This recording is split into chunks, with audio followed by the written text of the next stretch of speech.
Ai, ai, vamos começar que eu estou bem empolgada pro vídeo de hoje.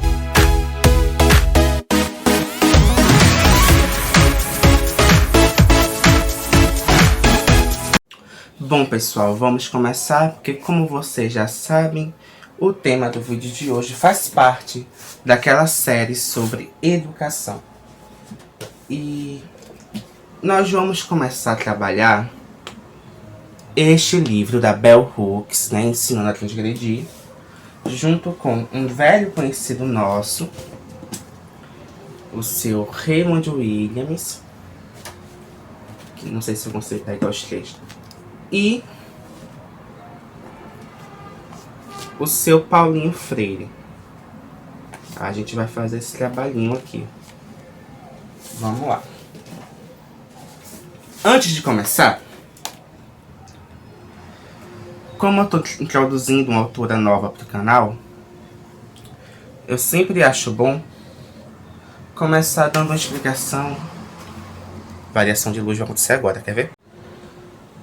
Sempre acho bom começar dando uma explicação sobre quem é a Bell Hooks. E aí vamos lá. Gloria Jean, e o sobrenome eu não vou conseguir pronunciar, mais conhecida pelo pseudônimo de Bell Hooks, foi uma autora, professora, teórica feminista, artista e ativista antirracista estadunidense. Publicou mais de 30 livros e apareceu em vários filmes e documentários. E aí vem uma curiosidade de bastidores. Ela foi correspondente do seu Paulinho Freire e ela queria que seu nome fosse gravado no minúsculo todo, porque ela dizia que o que mais importava não era a sua pessoa, mas o que ela produzia. Bom, eu ia começar falando do começo, introdução e primeiro capítulo desse livro. Só que a gente mora na coisa mesmo do Brasil, né, meus amores? De modo que eu não vou conseguir estar dando conta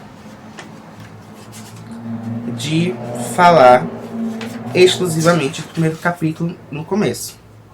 Então a gente vai trabalhar no segundo capítulo, uma revolução de valores. E aí eu vou trazer para vocês mais ou menos um contexto em que a Hooks ela escreve. A Bell Hooks ela passou por um processo de transição entre o projeto de segregação racial estadunidense e o processo de reabertura, né, de ressocialização desses corpos. Só que, quando isso acontece, a Bell Hooks vai perceber que suas professoras, que eram das escolas de negros e extremamente vilipendiadas, tinham uma função, um ímpeto maior na produção de uma pedagogia mais engajada. Ao passo que seus professores, dentro das escolas integradas, não tinham. E aí a gente vai ter uma grande discussão da Bell Hooks sobre a forma com a qual valores e significados vão atuar no campo da educação e como eles apontam para um projeto de sociedade. Eu já tinha trabalhado com vocês a educação para além do capital, que vai aparecer por aqui, eu acho, se não virar, e aí eu estiver falando errado, por aqui, onde a gente trabalhou o seguinte, que a ideologia dominante, ela produz os seus sentidos e significados sobre educação. E esses sentidos e significados, eles são operados por uma lógica mais ou menos classista, onde o patriarcado, a questão racial e as questões ligadas aos interesses de classe se moldam em uma teia e se tornam indissociáveis, posto que o capital ele vai articular as formas com as quais esses sistemas de operação vão se engendrar e vão criar camadas de análise discursiva. Bom, a gente está vivendo no Brasil, né? Assim, em 2023, conseguimos derrotar há pouco um fascista. Inclusive, estamos vivendo em um estado polarizado onde alguns terroristas estão cometendo atos antidemocráticos na frente de quartéis. Bom, depois terrorista, o MST, enfim. Nesse espectro, a gente pode perceber que existe uma coisa maior que a polarização: a ideologia. A ideologia vai fazer com que esses corpos se organizem em facetas criminosas, em aspectos e espectros que estão para além daquilo que eles produzem enquanto cidadãos de bem. Nesse processo, vai existir um engolfamento de ideias e valores que vão produzir ideais de morte, como diria o seu Raymond Williams, mas que necessariamente vão produzir um tipo de transformação social onde indivíduos patologizados, e a Rita Von Hunt tem vídeos ótimos falando sobre isso, tem uma série que eu vou deixar no card também, eles produzem narrativas, e essas narrativas falam exatamente qual é o ethos desses movimentos. Sobre isto, a Bell Hooks, fazendo um comentário a um texto um discurso do Martin Luther King, vai fazer a seguinte análise. Eu vou começar a partir do discurso do Martin Luther King para a gente entender o resto. Então vai ser um vídeo com muita referência teórica. A estabilidade do mundo desta casa onde a estabilidade do mundo desta grande casa onde habitamos terá de envolver uma revolução de valores. Segura isso aí. Revolução de valores. Que acompanhe revoluções científicas e literárias que engolem a Terra. Teremos de deixar de ser uma sociedade orientada para as coisas e passar rapidamente a ser uma sociedade orientada para as pessoas. Quando as máquinas e os computadores, a ambição de lucro e os direitos de propriedade são considerados mais importantes que pessoas, torna-se impossível vencer os gigantes trigêmeos do racismo, do materialismo e do militarismo. É tão fácil a civilização naufragar diante da falência moral e espiritual quanto diante da falência financeira. Isso foi o Martin Luther King. Agora a Bell Hooks. Hoje, vivemos no meio deste naufrágio. Vivemos no caos, na incerteza de que será possível construir e manter uma comunidade. As figuras públicas que mais nos falam sobre a volta dos valores antigos incorporam os males que King descreve. São as pessoas mais comprometidas com a manutenção dos sistemas de dominação, o racismo, o sexismo, a exploração de classe e o imperialismo. Elas promovem uma visão perversa de liberdade que se equipara ao materialismo. Nos ensinam a crer que a dominação é natural, que os fortes e poderosos têm o direito de governar os fracos e impotentes. O que me espanta é que, embora tanta gente afirme rejeitar esses valores, nossa rejeição coletiva está longe de ser completa, visto que eles ainda prevalecem em nossa vida cotidiana. A nova direita e os neoconservadores costumam explicar essas mudanças com uma tentativa de impor ordem ao caos, de voltar a um passado idealizado. Na noção de família citada dessas discussões, os papéis sexistas são proclamados como tradições estabilizadoras. Não surpreende que esta visão de família seja associada a uma noção de segurança que implica que estaremos sempre mais seguros junto ao nosso próprio grupo, raça, classe, religião e assim por diante. Por mais que as estatísticas de violência doméstica, homicídio, estupro, maus tratos de crianças indiquem que a família patriarcal idealizada está longe de ser um espaço seguro, que as vítimas de violência têm por maior probabilidade de ser atacadas por essas pessoas semelhantes a elas, que por estranhos misteriosos, e diferentes mitos. Os mitos conservadores, esses mitos fundadores dessa direita que a gente conhece, eles perpetuam. Está claro que uma das principais razões por que não sofremos uma revolução de valores é que a cultura de dominação necessariamente promove os vícios da mentira e da negação. Bom, vamos nos agarrar neste tempo. No vídeo em que eu explicava o conceito de ideologia enquanto uma falsa consciência, CARD também, a gente vai ter uma discussão sobre quais são os significados e valores que são engendrados, que são trabalhados, que são colocados enquanto valores universais. Quem é essa família? Deus? Quem é esse Deus? E quem é diferente? Quem é que produz essa diferença?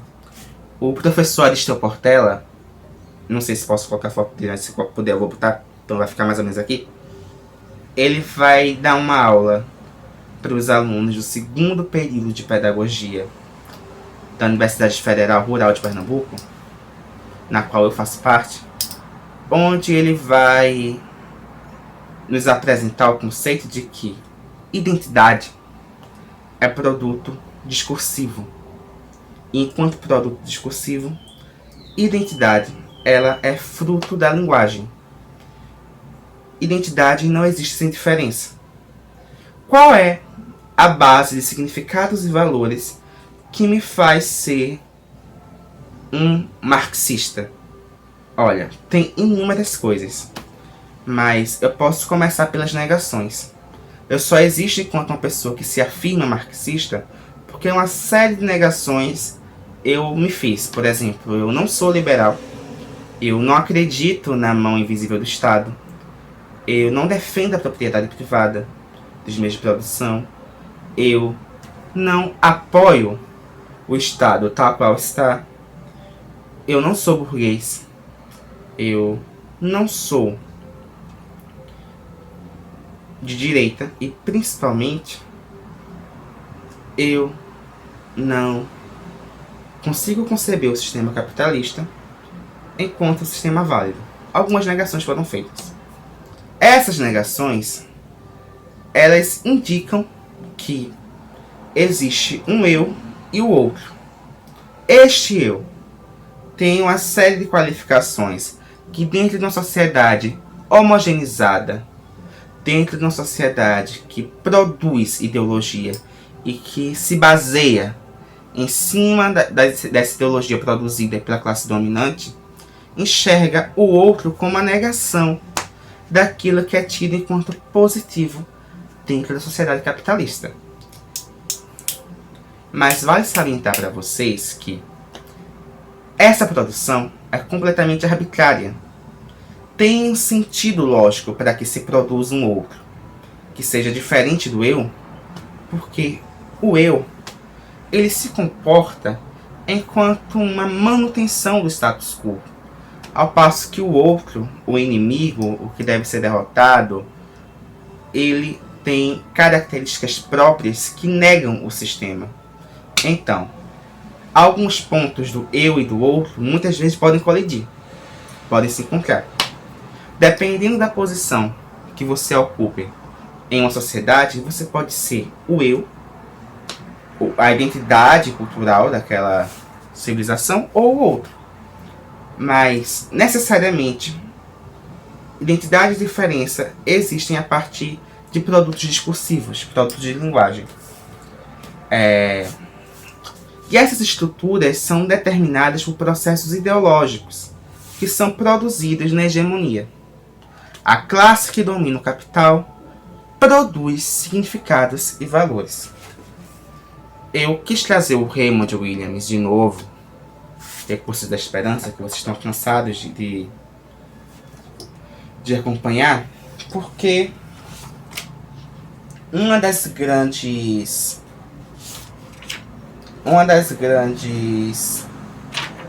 questões que aparecem na Bell Hooks é uma questão que parte dos próprios sentidos básicos de revolução de valores. E aí,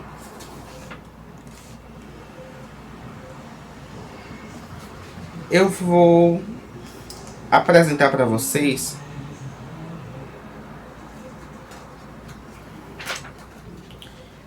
onde é que a gente vai se basear para falar um pouquinho sobre revolução. Por exemplo, no texto chamado Você é um marxista, não é? A gente pode ter uma análise profunda do que os partidos revolucionários estavam discutindo acerca da questão dos valores. E nessa discussão, nós podemos chegar à seguinte questão. Na América do Norte, a política da ação direta promovida por estudantes e outros participantes, como uma política de trabalho na comunidade, estava ligada a uma tendência teórica que tem sido amplamente assimilada à nova esquerda, mas com a qual, desde o começo, eu nunca compartilhei. E com a qual compartilharam pouquíssimos membros da nova esquerda britânica. Essa posição teórica dizia que o potencial da classe trabalhadora industrial para mudar a sociedade, pelo menos nas sociedades capitalistas modernas, havia se exaurido. Na verdade, diziam, nunca haviam existido. Então, poderíamos dizer que o predomínio essencial de uma classe particular na sociedade não se mantinha somente, embora se necessário, pela força, e não somente, embora sempre presente, pela propriedade. Mantinha-se também, inevitavelmente, por uma cultura vivida. Essa saturação de hábitos, de experiências, de perspectivas, desde a mais tenra idade, e a permanentemente renovada em vários estados da vida, são pressões definidas dentro dos limites definidos, de tal modo que o que as pessoas venham a pensar e a sentir representam, em ampla medida, uma reprodução da ordem social profundamente arraigada, a que pensam se opor em certos aspectos e a que de fato realmente se opõem. E, se for assim, então, novamente, a tradição do stalinismo e a tradição do fabianismo são igualmente irrelevantes. Simplesmente tomar o poder do Estado e promover mudanças nessa hegemonia por um redirecionamento e uma manipulação autoritários envolve ou uma repressão inevitável ou, de qualquer modo, uma subestimação radical dos processos reais da mudança humana que tende a ocorrer. Mas, ao entender hegemonia cultural e ao vê-la como uma dimensão crucial do tipo de sociedade que emergiu Desde a guerra sobre o capitalismo avançado, percebi que a ruptura com o marxismo, e ainda mais com as tradições da social-democracia, do liberalismo e do fabianismo, que haviam sido minha herança imediata. Acredito que os significados... Acredito que o sistema de significados de valores que uma sociedade capitalista criou deva ser derrotado, no geral e nos detalhes, por tipos mais sustentados de trabalho intelectual e educacional. Esse é um processo cultural que chamei a longa revolução. E ao chamá-lo assim, quis dizer que era uma luta verdadeira, a qual era parte das indispensáveis batalhas da democracia e da vitória econômica para a classe trabalhadora organizada. As pessoas mudam, é verdade, na luta e pela ação. Algo tão profundo quanto a estrutura de sentimento dominante só será mudado por uma nova experiência ativa. Mas isso não quer dizer que a mudança possa ser remetida à ação concebida de outro modo.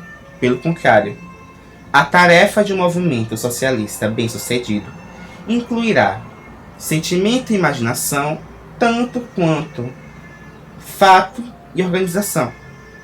Não sentimento e imaginação em sentidos fracos, como imaginando o futuro, que é uma perda de tempo, ou o lado emocional das coisas. Pelo contrário, devemos aprender e ensinar uns aos outros as conexões entre uma instituição política e econômica e uma instituição cultural e educacional. E talvez a mais difícil de todas, as instituições de sentimento e relações, que são nossos recursos imediatos em qualquer luta. As definições do Raymond Williams nos apontam para um caminho que é completamente necessário de se entender. Primeiro, que a primeira e mais poderosa revolução é a revolução dos valores, do imaginário, do sentimento, daquilo que é desenvolvido por nossa sociedade e que nos é colocado enquanto modelo de manutenção do status quo. As ideias, as práticas, os sentimentos são essas as primeiras grandes revoluções, junto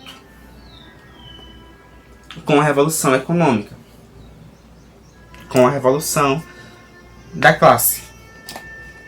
Para finalizar, eu gostaria de ir no seu Paulo Freire, no Pedagogia da Autonomia, num tópico intitulado de Ensinar exige compreender que a educação é uma forma de intervenção no mundo. Outro saber, de que não posso duvidar, um momento sequer na minha experiência educativa crítica, é o de que, como experiência especificamente humana, a educação é uma forma de intervenção no mundo. Intervenção que, além do conhecimento dos conteúdos bem ou mal ensinados e ou aprendidos, implica tanto o esforço de reprodução da ideologia dominante, quanto seu desmascaramento. Dialética e contraditória, não poderia ser a educação só uma ou a outra dessas coisas, nem apenas reprodutora, nem apenas desmascaradora da ideologia dominante. Neutra, indiferente a qualquer uma dessas hipóteses, a reprodução da ideologia dominante ou de sua contestação, a educação jamais foi, e é ou poderia ser. É um erro decretá-la como uma tarefa apenas reprodutora da ideologia dominante. Como um erro é tomá-la como uma força de desculturação da realidade. Desoculturação da realidade. Desocultação. Quase que não sai, porque o professor está cansado. Bom, a gente tem em Pernambuco hoje uma secretária de educação que, pasmem, ela falou que a educação na gestão dela porque ela acreditou mesmo que a gestão é dela, não ia ter um teor político. E eu me pergunto se essa cidadã, ela conseguiu perceber que a opção pela neutralidade é, ao mesmo tempo, uma opção pela manutenção do status quo, que é um movimento político. A gente teve 4 anos do Ministério da Educação, do Ministério da Mulher, estarem engolfados em uma ideologia cristã neoliberal que apartava os sentidos políticos de educação e de valores. Ou seja, a partir de agora, uma dessas coisas que são basilares, uma vez que a educação, como o próprio Paulo Freire acabou de falar, ela serve tanto quanto reprodutora, quanto desveladora da ideologia dominante, de repente passaram a não ser. É curioso nos atentarmos para o fato de que esses sujeitos produzirão essas falácias e se firmarão nessas falácias porque existe um processo que tem um pouco a ver com uma dissonância cognitiva, mas tem muito a ver com um projeto de sociedade na qual essas pessoas servem. E a base desse canal, dessas aulas, é o entendimento do funcionamento dessa máquina. Como é que essa máquina começa a se encaixar? Bom, espero que vocês tenham criado uma punheta de orelha. Volto com o primeiro capítulo, porque a gente vai fazer o pedagogia engajada e depois a gente encerra a série sobre educação. Beijo, tchau, tchau. Assistam tudo. É isso, divulguem essa porcaria.